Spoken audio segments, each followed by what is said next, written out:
अस्सलाम वालेकुम, कैसे हैं आप सब। आई होप कि आप सब बिल्कुल ठीक ठाक होंगे और अपनी ज़िंदगी में आने वाली छोटी छोटी खुशियों को अच्छे से सेलिब्रेट कर रहे होंगे। फ्रेंड्स, आज हम बात करेंगे क्रोटॉन प्लांट के बारे में। ये एक बहुत ही खूबसूरत रंग बिरंगा पौधा होता है और इसकी बहुत सारी वैरायटीज़ आती हैं।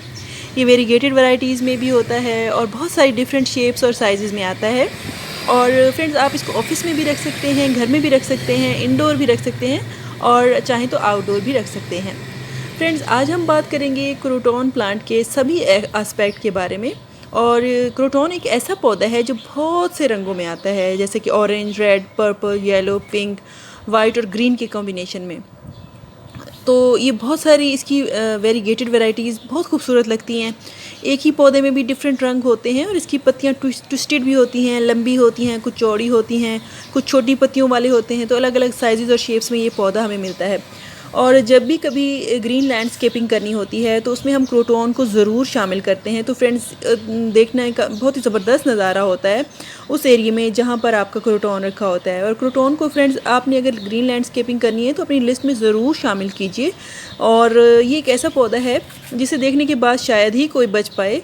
और नर्सरी में जब भी हम जाते हैं, हमें जब भी क्रोटॉन का पौधा नज़र आते हैं तो हम चाहे कोई और पौधा लेने गए हों, लेकिन क्रोटॉन ज़रूर लेकर आते हैं।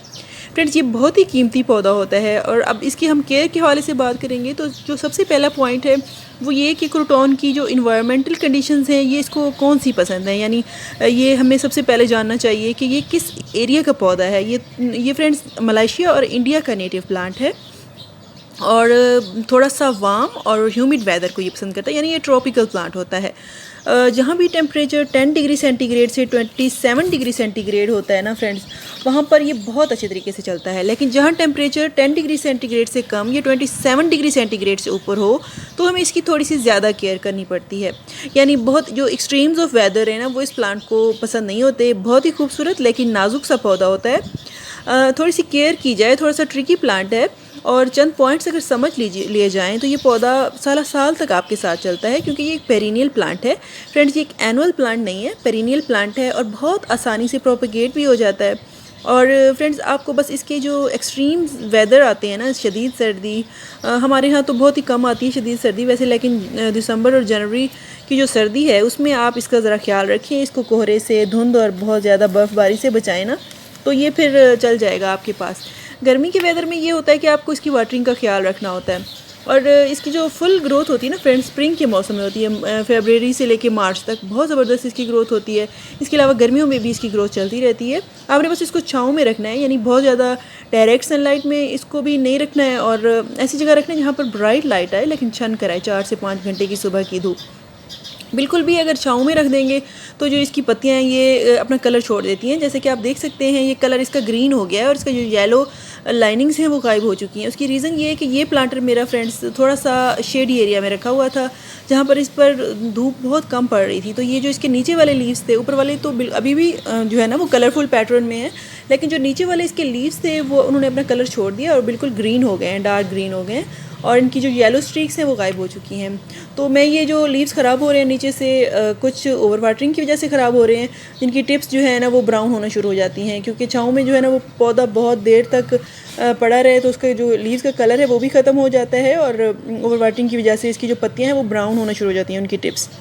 अगले पॉइंट पर आते हैं फ्रेंड्स, इसकी सनलाइट रिक्वायरमेंट तो बहुत ही ट्रिकी सा पौधा है। अगर हम इस पौधे को ज़रूरत से ज़्यादा सनलाइट दें तो ये परेशान हो जाता है। यानी अगर कम दें तो ग्रीन हो जाएगा, कलर छोड़ देगा अपना, और अगर सनलाइट में बहुत ज़्यादा रखेंगे तो ये परेशान हो जाएगा। और वो किस तरह से परेशान होगा कि इसकी जो पत्तियां हैं वो लटकना शुरू हो जाती हैं अगर बहुत ज़्यादा देर धूप में इसको रखा जाए। लेकिन ये है कि 4-5 घंटे की डायरेक्ट धूप, जो सुबह की धूप होती है, वो अगर मिले तो ये अपना कलर मेनटेन रखता है। लेकिन जो बहुत तेज़ जून जुलाई की धूप होती है उससे इसको बचाना होता है।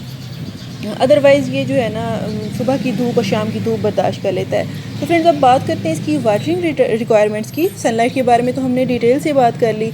अब इसकी वाटर की बात करते हैं तो इसको जो है ना फ्रीक्वेंट वाटरिंग की ज़रूरत होती है। फ्रीक्वेंट वाटरिंग से मुराद ये है कि आप दिन में इसे 2-3 बार पानी दें जब भी आपको लगे कि जो इसकी ऊपरी सतह है सॉइल की वो ड्राई हो रही है।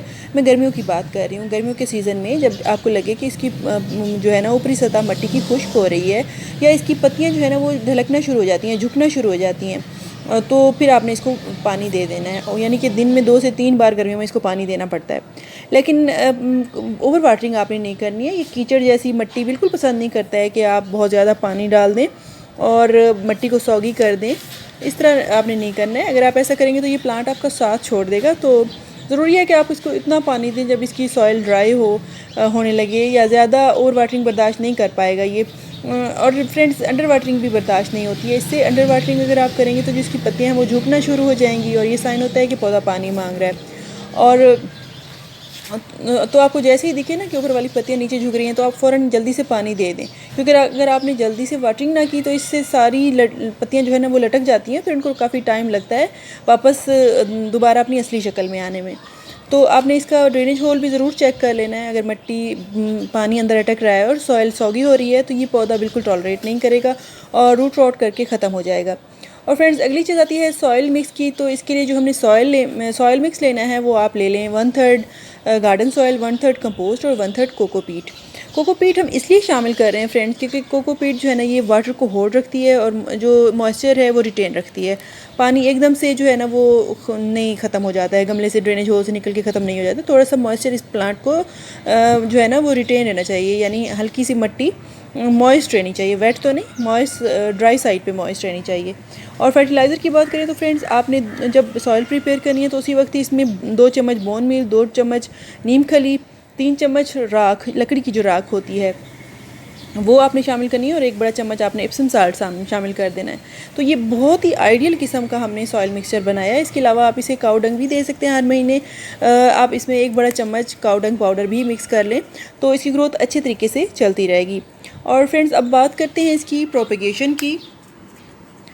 तो ये प्लांट बहुत ही इजी टू प्रोपेगेट है। आप इसको स्टेम कटिंग के ज़रिए फरवरी के महीने में और बरसात के मौसम, यानी बहार और बरसात के मौसम, ये 2 ही मौसम होते हैं जिसमें कटिंग्स लगाई जाती हैं। तो नए पौधे आप बहुत सारे बना सकते हैं एक ही पौधे से, अगर आपके पास है, या फिर अगर आपके नेबर में कहीं है तो आप कटिंग ले आएँ। बहुत सारी ब्रांचेस, जैसे कि ये आप देख रहे हैं कि ये ब्रांच मैंने नीचे से स्टेम की साइड से एक नया स्टेम निकल रहा था जो कि कट किया है मैंने। 2 से 3 इंच की भी ब्रांच काफ़ी होती है। आप नीचे के पत्ते रिमूव कर दीजिए, क्योंकि नीचे के पत्तों की ज़रूरत नहीं होती है हमें जब हम कटिंग लगाते हैं। और मेरे पास क्योंकि पॉट नहीं है और अवेलेबल इस वक्त, और इसी प्लांटर के अंदर इसमें ये मदर प्लांट लगा हुआ है, ये कटिंग भी मैं लगा दूँगी। तो फ्रेंड्स, चूँकि पानी भी हम इसकी सॉइल मॉइस्ट रखते हैं और कटिंग को मॉइस्ट सॉइल चाहिए होती है, तो इसमें आप ये लगा दीजिए और आपकी कटिंग जो है वो बहुत जल्दी ग्रो हो जाती है। मतलब हफ्ते में आपकी कटिंग जो है वो ग्रो हो जाती है, यानी रूट्स उसमें आ जाती हैं।